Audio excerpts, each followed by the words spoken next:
तर आज दिवसभरातल्या राजकीय बातम्या आपण बघणार आहोतच, मात्र बुलेटिनची सुरुवात करूया मुंबईतल्या वाढत्या प्रदूषणाच्या बातमीने।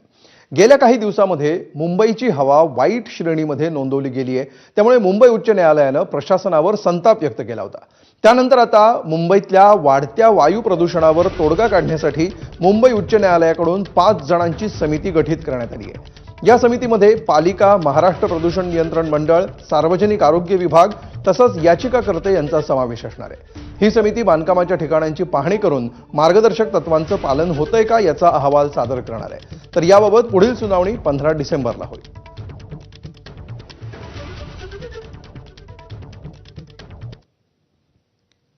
तर एकंदरीत मुंबईकरांची चिंता वाढवणारी ही बातमी आहे। गेल्या काही दिवसांमध्ये मुंबईच्या प्रदूषणात वाढ झाली आहे। ही चिंतेची बाब आहेच, पण त्यापेक्षा जास्त काळजी करण्याची गरज आहे ती याबाबत आपल्या यंत्रणांची अनास्था। बघूया हा स्पेशल रिपोर्ट।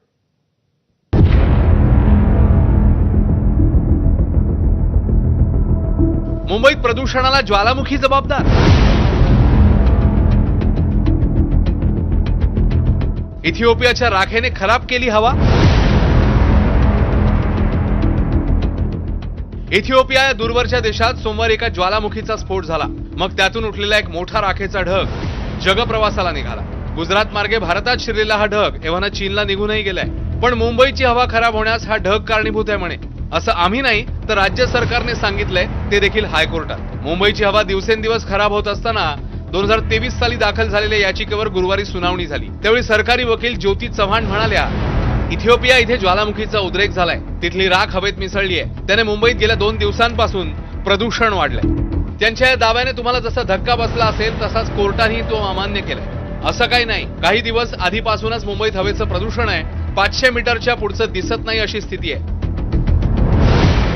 अशा शब्दात मुख्य न्यायमूर्ती श्री चंद्रशेखर यांनी सरकारची खरडपट्टी काढली आहे। कोर्टाने कान उपटताच महापालिकेला जाग आली आणि मलमपट्टी सुरू झाली।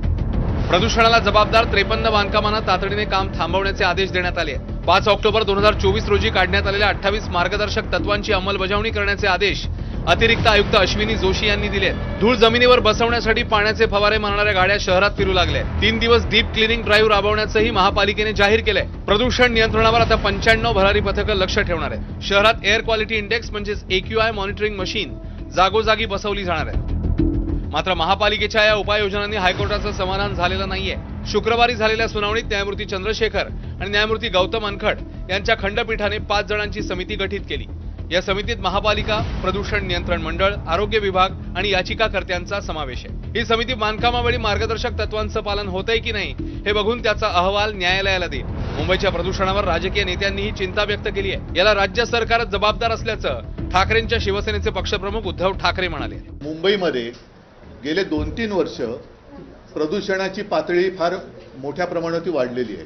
मुंबईची हवा ही आरोग्यासाठी घातक होत चाललेली आहे। इथिओपियातल्या ज्वालामुखीच्या उद्रेकाचा काडीचा संबंध नाही, हा इथे झालेल्या भ्रष्टाचाराच्या ज्वालामुखीचा उद्रेक आहे। जेव्हा मी मुख्यमंत्री झालो त्यावेळेला तत्काळ आरेमधल्या कारशेडला मी स्थगिती दिली होती। याचा अर्थ मी मेट्रोला विरोध केलेला नव्हता। आता हे जे काही प्रदूषण आहे हे आरेची जी झाडं कापलेत त्याच्यामुळे नक्कीच वाढलेलं आहे। नाही, प्रशासनाने याच्यावरती त्वरित कारवाई केली पाहिजे। आमच्या प्रशासनाला अशा सूचना आहेत की मुंबई शहरामध्ये डीप क्लिनिंग ड्राईव्ह करून या ठिकाणी धुळीवरती मात केली पाहिजे। ज्या ठिकाणी अंडर कन्स्ट्रक्शन साइट्स आहेत ते सर्व प्रोटोकॉल्स आणि नियम फॉलो करतात की नाही याच्यावरती एक ऑडिट झालं पाहिजे। आणि ज्या ठिकाणी इन्फ्रास्ट्रक्चरची कामं आहेत त्या ठिकाणी ही प्रोटोकॉल्स फॉलो केले जात नाहीयेत की याचंही ऑडिट केलं पाहिजे। मला असं वाटतं की या 3 गोष्टींकडे लक्ष दिलं तर मुंबई शहराची एअर क्वालिटी जी आहे ती लवकरात लवकर इम्प्रूव्ह होईल। दरवर्षी गारठा वाढतो आणि धुक्याबरोबर धुळीचे कण मिसळतात आणि हवा बिघडते। मुंबईत इमारतींची वारेमाप बांधकामं आणि रस्ते, पुलांच्या कामांमुळे या प्रदूषणात भर पडते। दरवर्षी याची चर्चा होते आणि तात्पुरते उपायही योजले जातात, पण हा प्रश्न कायमचा निकाली काढण्यासाठी ठोस कृती काही होत नाही। ब्युरो रिपोर्ट, ABP माझा।